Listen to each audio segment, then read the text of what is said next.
Student, today we will start with chapter 1, that is number system of class 9. So in this first thing that we will study about is real number. What are real numbers? So for that, before we will recall the type of numbers that we have learned in the previous classes. Now starting with the first type of number, we call natural number or also known as counting number. We denote it by capital N. Now, as you can see, counting numbers 1, 2, 3, 4. So, set of natural number is 1, 2, 3, 4 and so on. Now, the next set of number is your whole number, which is natural number plus 0. So, that means whole number is the bigger set than the set of natural number.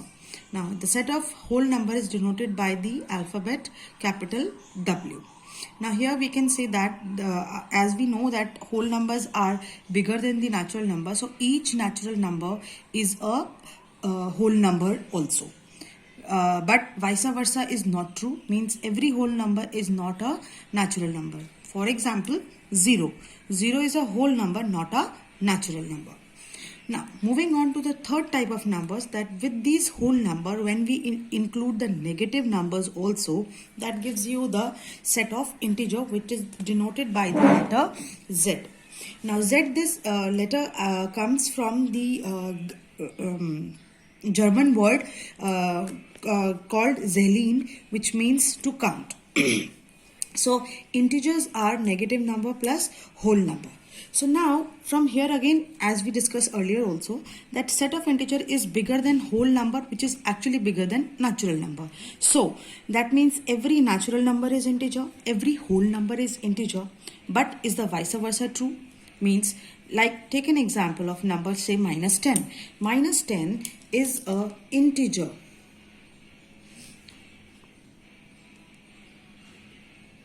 Is it a whole number? No. Is it a natural number? No. So vice versa is not true. Now after that we come to the next kind of number, which we call it as rational number. Now by definition you have done this in the previous class also. Rational numbers are those numbers which can be written in the form of P by Q, where P and Q are integers and Q is not equal to 0. Some of the examples are coming here as 2 by 5, 7 by 9, 3 by 2. Or so on. Negative numbers or negative rational numbers are also here as minus 2001 by 199 or any other example also you can say. Now the rational number word rational come from the word ratio. As you all know that whenever we write any number in the ratio form, we can also write them as 2, like take an example 2 by 5 in the ratio form, right? And as Q comes from the word quotient, that when you divide a number that you get the quotient, so Q from there. So now from here one thing that we can see, a few things comes in the mind, is 0 is a rational number? So yes, 0 is a rational number, because for any number to be rational number, most important thing is always that it can be written in the form of P by Q. Now as you can see here that I can write 0 as 0 by 1, 0 by 10 or 0 by 100 or any other number. So in everywhere we have, they are in the form of P by Q, where Q is a non-zero number. So yes, 0 is a rational number. Next thing comes, again as we discussed earlier also, that are natural number, whole number, integers are also they be rational number. So you can see that any number you take from these category, if you see that they can be written in the form of P by Q. Let's see an example. Say if you have minus 3, you can write minus 3 as minus 3 by 1.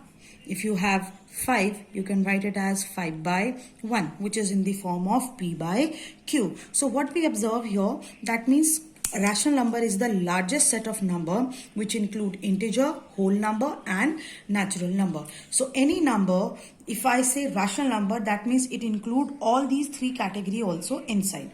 Now with the help of this Venn diagram, I have explained that natural number is the smallest set of number. Bigger than that is the whole numbers. Bigger than that is your integers, and the largest is your rational number. So this is all about rational number.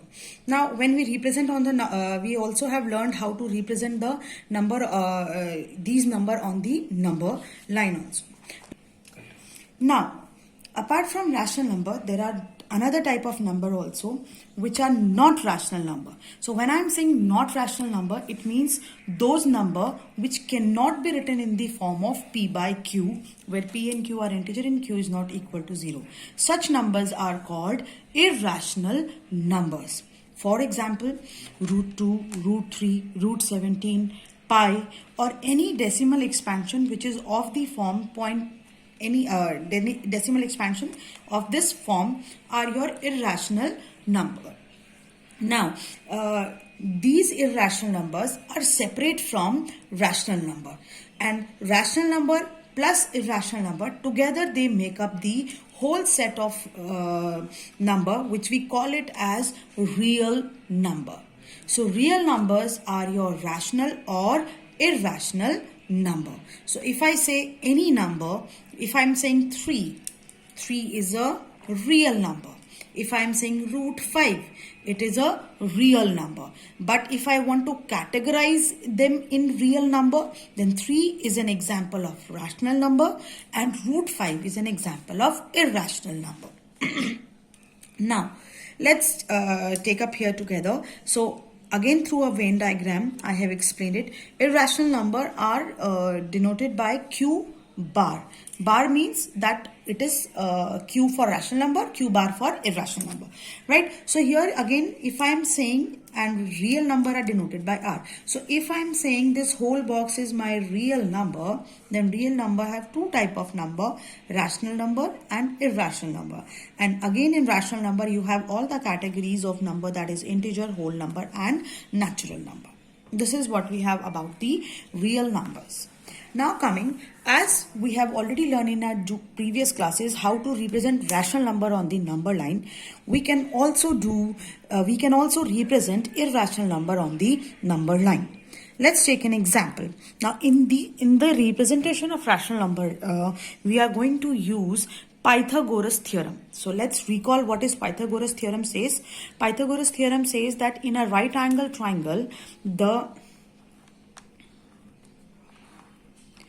the square of hypotenuse is equal to the sum of the square of perpendicular and base. So if I am saying this is a right angle triangle, then h square is p square plus b square, right? So h will be under root p square plus b square.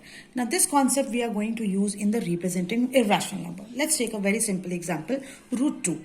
Now I know that 2 can be written as 1 plus 1. As I want it in the form of p square plus b square, that means I have to first write it in the form of sum of 2.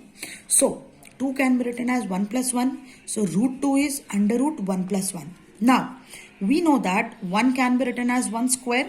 Again 1 can be written as 1 square. That means root 2 is the hypotenuse of a right triangle whose base is 1 unit and perpendicular is also 1 unit. Now this concept only we are going to use in constructing representing root 2 on number line. Now here what you are going to do, with the help of the scale, you draw the line, and on that keep the equal distance between the number as we represent the number on the number line. So starting with 0, and as I say, base and perpendicular 1 unit. So I'll start with 0 at this 1 centimeter distance 1 unit. You'll name the point as A. At this point A, make a perpendicular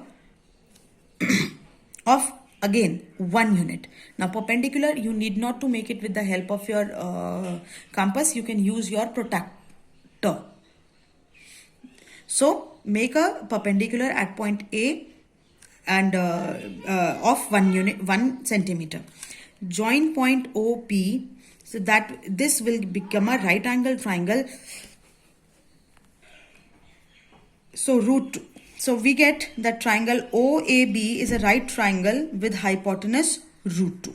So now if I want to represent on number line, so now I will be needing my compass.